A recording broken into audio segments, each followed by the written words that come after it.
Welcome to today's session. We are going to dive into the basic of computer networking. We will cover the foundation concept in a simple way to help you understand how computers connect and communicate. So what exactly the computer networking? At its core, computer networking is all about connecting multiple devices so that they can share information and resources with each other. Imagine you have two computers in a same room. If they are connected, then they can share files, pictures, and even internet connection.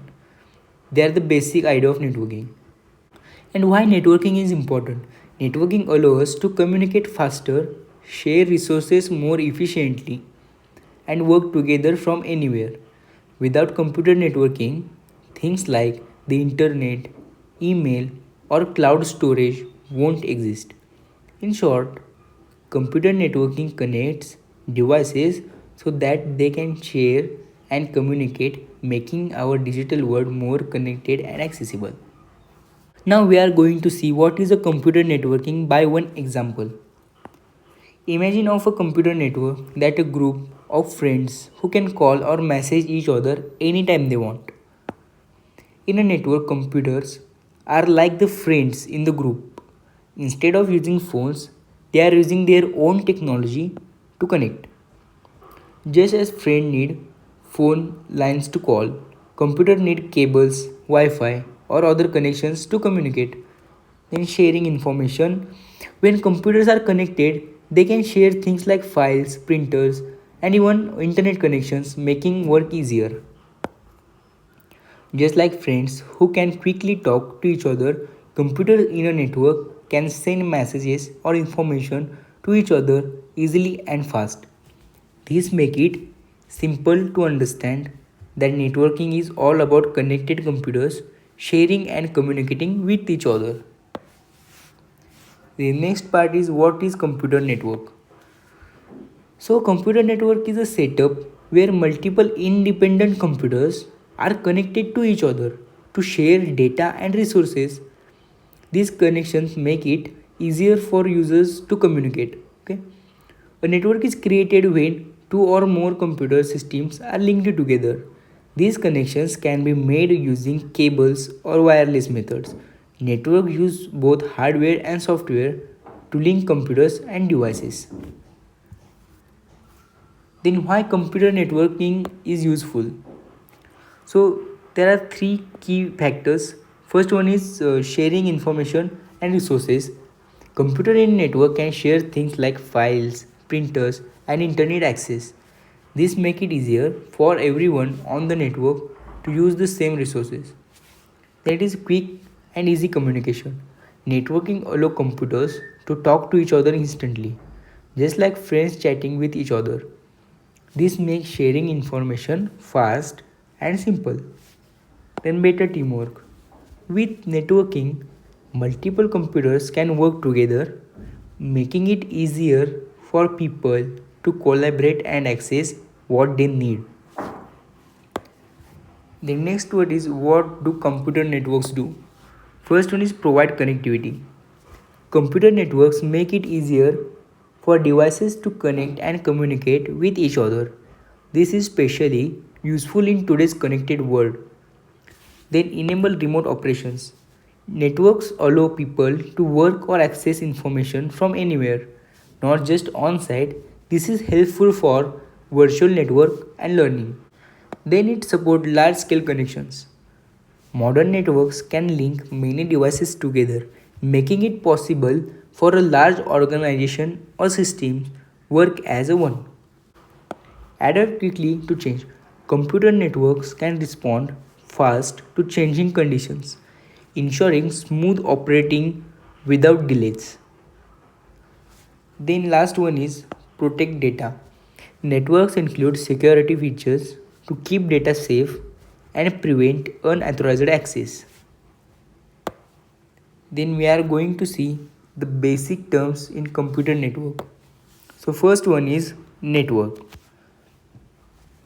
A network is a group of connected computers and devices that can share information and communicate with each other. Then there are nodes. Nodes are the individual devices connected to a network, such as computers, printers, routers, servers, and switches. In further, we are going to see all this one by one. Then we have IP addresses. Every device on a network has a unique IP address. This number helps to identify each device and allow them to communicate. Then protocol. A protocol is a set of rules for how data should be shared across a network. Some common protocols include HTTP, TCP/IP, and FTP.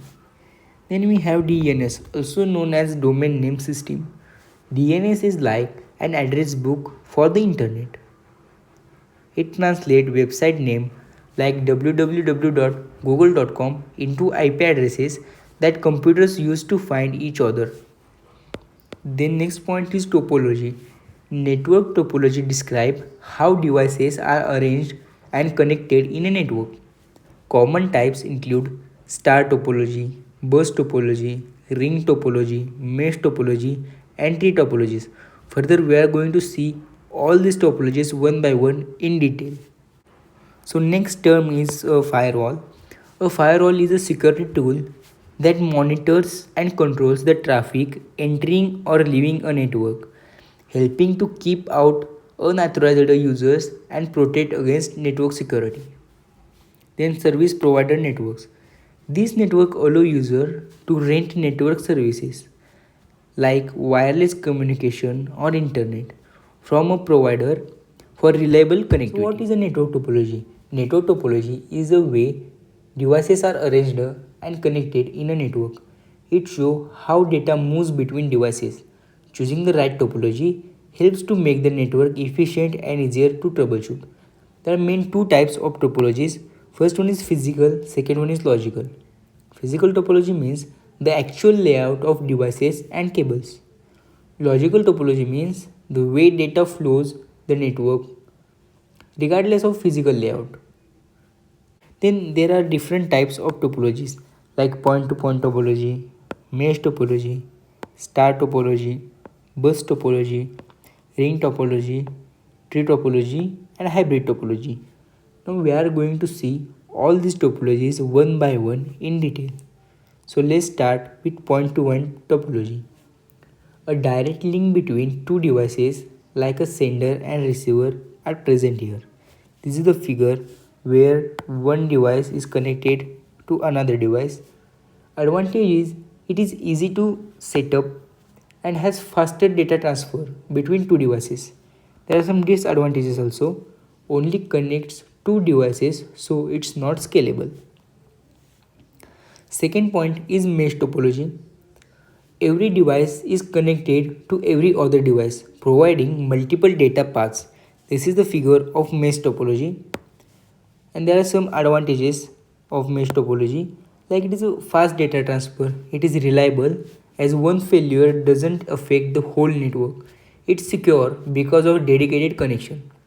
There are some disadvantages also. It is expensive due to lots of cabling, complex to install and maintain. Then third one is star topology. All devices connected to a central hub or switch that manage data transfer. There are some advantages like it is easy to troubleshoot since issue unusually occur at the hub. Reliable because one failed connection doesn't impact other. It is scalable, allowing for easy and additional devices. There are some disadvantages like if hub fails, then whole network goes down. Installation can be costly due to hub and cables. The next one is bus topology. All devices sharing a single center cable or backbone for every data transfer. Advantage is it is cost effective with minimal cabling, easy to set up. There are some disadvantages also like it is limiting scalability, then vulnerable as a single backbone failure affect the whole network, and low security since data is sent to the all devices. We are going to see the ring topology. Devices are connected in a circular loop, each linked to two others.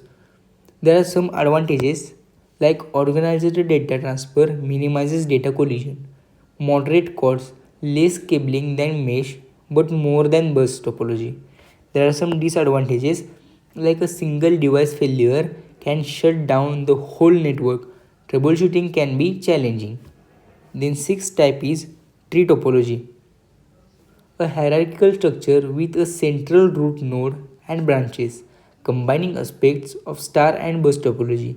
There are some advantages: easy to expand without disturbing the existing network. Fault isolation ensures issue in one branch don't affect others. There are some disadvantages. The main hub fail can disturb the whole network. Setup is complex and require more scalability and cabling. Then last one is hybrid topology. It combines multiple topology to meet complex needs, often used in large organizations. There are some advantages like it is flexible and scalable, allowing easy adjustments. Customizable to include the best features of various topologies. Then there are some disadvantages also. It is expensive to install and maintain. A complex design requires detailed planning. This is a simplified breakdown help you illustrate how each topology works and the pros and cons of a setup.